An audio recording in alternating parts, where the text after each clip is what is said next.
தமிழகத்தில் 78 சுங்கச்சாவடிகளில் முதற்கட்டமாக 40 சுங்கச்சாவடிகளில் கட்டணம் என்பது உயர்த்தப்பட்டிருக்கிறது. திண்டிவனம், பரனூர், செங்கல்பட்டு இது போன்ற சுங்கச்சாவடிகளில் சுங்க கட்டணம் என்பது உயர்த்தப்பட்டிருக்கிறது. இந்த கட்டணம் என்பது 5 முதல் 75 ரூபாய் வரை உயர்த்தப்படும் என்று தெரிவிக்கப்பட்டிருக்கிறது. அதாவது ஆண்டுக்கு ஒரு முறை நாடு முழுவதும் இருக்கக்கூடிய இந்திய தேசிய நெடுஞ்சாலையில் இரு கட்டமாக இந்த சுங்க கட்டணம் என்று உயர்த்தப்படும். ஏப்ரல் 1ஆம் தேதி, செப்டம்பர் 1ஆம் தேதி என்று உயர்த்தப்பட்டு வருகிறது. அந்த வகையில் 40 சுங்கச்சாவடிகளுக்கு சுங்க கட்டணம் என்பது உயர்த்தப்பட்டிருக்கிறது.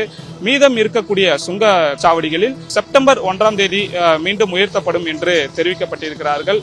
இதற்கு வாகன ஓட்டிகளிடம், லாரி உரிமையாளர்கள் சங்கம் போன்றவர்களிடம் இருந்து வலுத்த எதிர்ப்பு தான் இப்போதிலிருந்தே நமக்கு கிடைத்திருக்கிறது. இதனை உடனடியாக திரும்ப பெற வேண்டும். நாங்கள் வாழ்வாதாரத்துக்கே மிகவும் மோசமான நிலையில் இருக்கின்றோம். இதுபோன்று செய்யும் பொழுது மீண்டும் ஒரு இன்னலுக்கு தான் நாங்கள் ஆளாகுவோம் என்றெல்லாம் தெரிவித்திருக்கிறார்கள். தமிழகத்திலும் பல்வேறு தரப்பட்ட போராட்டங்களையும் நடத்தியிருக்கிறார்கள். இந்த நிலையில் இன்றைக்கு எந்த மாதிரியான எதிர்ப்புகள் இருக்க போகிறது, சங்கங்களுடைய எதிர்ப்புகள் எல்லாம் என்னவாக இருக்க போகிறது என்று அடுத்தடுத்த செய்திகள் தான் நம்மளால் பார்க்க முடியும்.